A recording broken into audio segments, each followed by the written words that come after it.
What's up, y'all? Welcome back to AAB TV. I am your girl, Audrey B, and our channel is also known as Authentically Audrey B TV. And we are back for another recap of my favorite show, your favorite show, America's favorite show, Abbott Elementary. So let's get into last night's episode. All right, y'all. So we're still in the mall. This is mall part 2. We're still in the mall. And we see that there's a lot of things that are happening around the mall that teachers still are not expecting, still are not used to.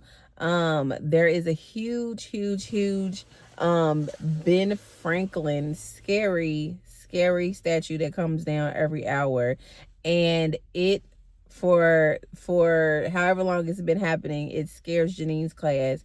She's been trying to, get them used to it, telling them that it's not anything to be afraid of. She got students hiding, running out of her makeshift classroom, and it's just too much. It's just too much going on.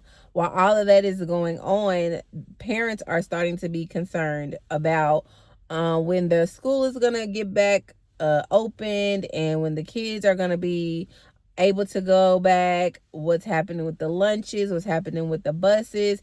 And so every morning, parents are questioning the teachers for minutes, hours on end. And Janine and Greg are overwhelmed, and they're looking to Ava as the leader, right, to handle it, to confront them. And we have our favorite PTA leaders. I believe her name is Nikki, y'all. I always forget her name. And of course, Tariq. And they approach Greg and Janine like, yo, what's going on? What's happening? What are y'all plans? Why are y'all not giving these parents and, guardians what they want? They need answers, right? And y'all are the teacher, so y'all need to get on it. And they're just like, look, we don't have the answers. We are trying to just take it day by day. We're in this mall. It's so much crazy things happening. We're working out of storefronts. Like, we're doing the best that we can, right? And they just need the parents to be patient with them. And so they throughout the episode, Janine and Greg are really taking like the stand, or just becoming like the spokespeople, I guess, for the teachers. And they are trying to just defend themselves, defend Ava as the principal, but also make sure that they are attending to the parents and their questions and concerns. And I believe that's the title of the episode. It's Mall Part 2, Questions and Concerns. And the parents were a hot mess. Y'all know how parents can be when it comes to their kids. They do not play. When it comes to the things that they want to know about their kids, they're gonna question you, they're gonna get smart. And they was doing a little bit of all of that, y'all. It was so funny. But like I said, that whole Ben Franklin thing, that would have scared me every single time. Can you imagine? If you seen the episode last night and how big that thing was, can you imagine every hour that coming down and then its mouth is moving? It just reminded me of those animatronics that used to be at Chuck E. Cheese. Like, after a while, as I got older, I was like, that stuff is so creepy. So I could see why them kids was running up out of that classroom like that, because that was insane. Now, on the other hand, we have Melissa, who, as Jacob told us, has been going further and further into the 80s ever since they moved into the mall. Because y'all remember, that was her spot where her and her homegirls was hanging out. So her hair is big, her makeup is real bold, and she's living in the time. And they are watching a video of Sister Sloss, who is like a nemesis to Barb, goes to the church but also works for the district. She gets slapped in a meeting. It goes viral. Everybody's watching it. And Melissa is under the impression that Barb is happy about it. And like, she should be like gloating in the fact that this lady that she really doesn't like or get along with got slapped. And they have like a little back and forth, and then they walk away. And once that happens, Morton's crazy self is, peeping from the background, and he sees this, little tiff between the two ladies, and they walk away, and then Tasha, the other teacher, walks away, Jacob walks away, and he's like, oh, he's gonna devise this plan, right? And this plan is going to work. He's gonna get some friends, and he's going to be, have his own little crew at Abbott. And so he approaches her, Melissa, with asking for help with her with some type of system. I can't remember what it was, but smart assess. But I always had the captions on because at the moment I was, doing something else. So I wanted to make sure I could understand, what was going on. But smart assess, but when you see it in the caption, it's like smart asses. I don't know if they did that on purpose, but it's hilarious because it's like it could be either way. I don't know. I just noticed that. But anyways, so he's helping her with understanding that, and he's letting her know, like, hey, if you need any help with, the tech world, I'm your guy, like, we're cool. Like, I'm always here to help friends. Which y'all know, Morton is, a loner. Everybody just looks at him sideways, and him and Jacob cannot stand each other, which is the funniest feud I've ever seen, because they cannot. And so when Jacob sees this, he comes in the classroom that Melissa and Morton is in, and Morton speaks to him, and he goes, and I was like, why would he do that? That is so rude, but it is so funny. I promise you, Jacob's character is the most like expressive and like comedic. Like, it's hilarious. So basically, he walked up on them talking, and he was like, he wasn't there for it, because he's like, what's going on between y'all? Like, checking his homegirl Melissa, like, since when are y'all cool? And she's not paying Morton no attention, for real, but at the same time, like, she's, she needs his help. And also he has a Pac-Man machine in his storefront classroom that she can use anytime, and she's really good at it, apparently. And so once he sees that and they have the conversation about it, he ends up going to Barb's room, and he's sitting down telling her, like, hey, I think Morton is trying to get in on a friend group. I think he's trying to take Melissa away from us. And she's like, bye, get out. Like, I don't have time for this. And then he was just like, well, I know that y'all had, an argument about, the Sister Sloss saga. And, I just want to make sure that everything's okay. And she's just like, boy, that nobody's paying attention to Morton. And me and Melissa didn't get into an argument. Like, everything is fine. Don't got to worry about it. Get out of my classroom. And he did. Did y'all peep how he got up off that beanbag, though? I just love Jacob so much. So while the parents are steadily coming to the mall to, confront the teachers, they end up saying that they want to talk to Ava. Whole time, Miss Ava is in the office trying to get things together. And like she said, she wasn't lying about it. She's really trying to figure out how all this stuff is going to work out. And she doesn't have any answers, but she's also hiding and allowing Janine and Greg to take the fall for it, even though they, basically put themselves out there to, like I said in the beginning, to like defend and keep the parents, at bay.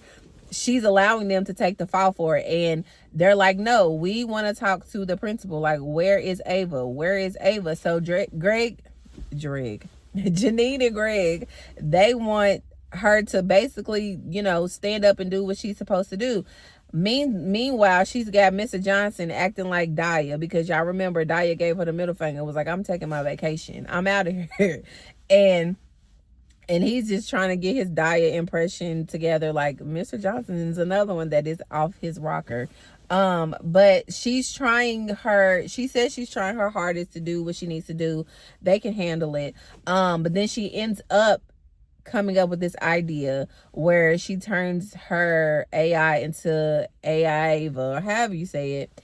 And she sent like a message to all the parents, and basically saying, like, I got it under control. I'm there for you. I'm here for you. Everything's going to be okay.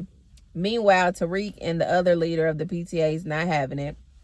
So again, they all decide, okay, we're going to have a meeting, And when they come back tonight, we're going to have the answers for them.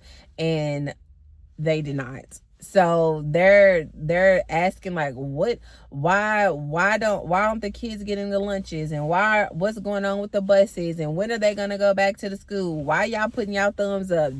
Just going down the list of stuff, just getting smart, rolling their necks, just doing all kinds of stuff because they're not getting the answers that they want. And again, they want to talk to Ava, and she's nowhere to be found. So in the midst of this meeting, you see her coming up, and then she runs, and they're like, oh, it's a game of hide and seek. So Greg and Janine run off. They go find her. She thought she was, hiding, but they found her. And what killed me was that Greg clocked her so hard, like she couldn't even say anything. Basically, he was saying, like, you make more money than we do, and you got us out here, like, with these parents getting talked to any kind of way. You and we don't get paid for nowhere near what you get paid, and we're taking all of this, and you sitting up in your office hiding. You won't put your big girl panties on and go out there and handle your business. And she was like, oh, whatever. And so she finally did. What she finally understood and what she finally told the parents was basically like, hey, I don't have all the answers, but we're working towards it. We're doing the best that we can. And the parents, they were okay with whatever, the things that she was saying. I don't really remember all this whole hoopla and speech that Ava gave, but at the end of the day, she needed to step up and be the leader and put her big girl panties on, like Greg was telling her, in a nutshell, and lead the school. Like, you can't be a leader. Like, if you are falling off as a leader, everything else is going to fall down. They're too busy trying to take care of these children, too busy trying to adjust to being in this mall, making sure the classes are being ran, making sure they are being taught, being fed. The least she could do is lead and tell them, basically, tell them what needs to be done and help, because the leader is top dog. And if they're not okay, nobody else is going to be okay. And that's what they got into her head. And so hopefully, y'all, it's going to work out. So in the meantime, while all that was going on, and, Greg and Janine is with the parents, and Ava's trying to figure out everything, Melissa and Barb, they aren't really talking for real, but Jacob is trying to figure out what's going on. Barb ends up overhearing a conversation with Melissa and Dom and who else? And Tasha.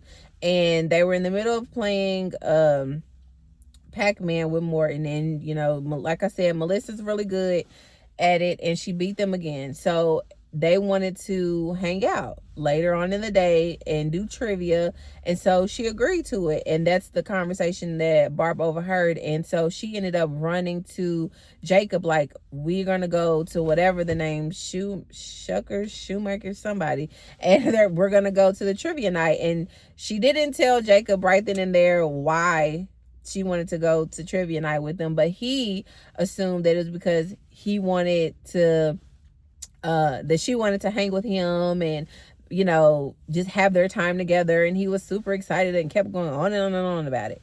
So they make it to trivia night, and Melissa, Dom, Tasha, Morton, they're all sitting at the table. They're getting ready. They're answering questions. And in walks Jacob, and in walks Barb, and she's got this long wig and this hat on, and he's like, well, why you didn't tell me we was wearing our disguises?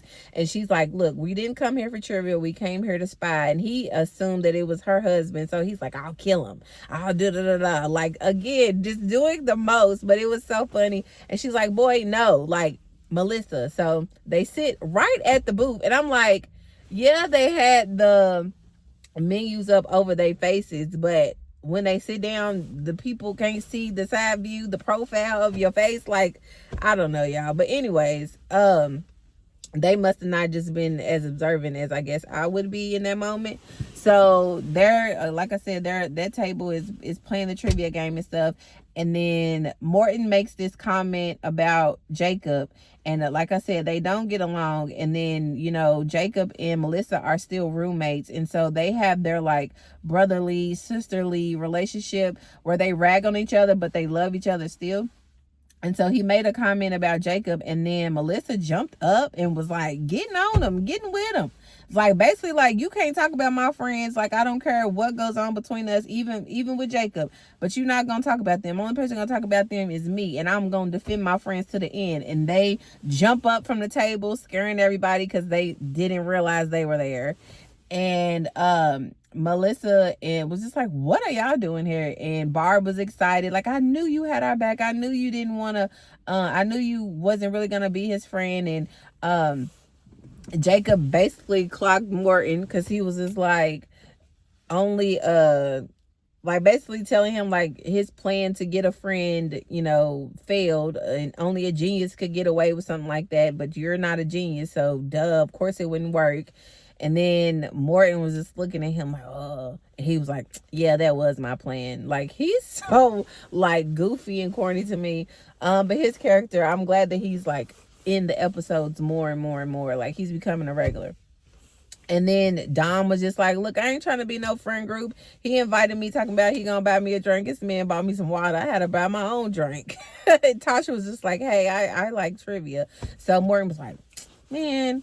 But so it's back to nobody really messes with him again. But he was being weird anyway. But they, you know, all, I guess you could say, not necessarily made up, but they like, you know, started back talking, and they was good.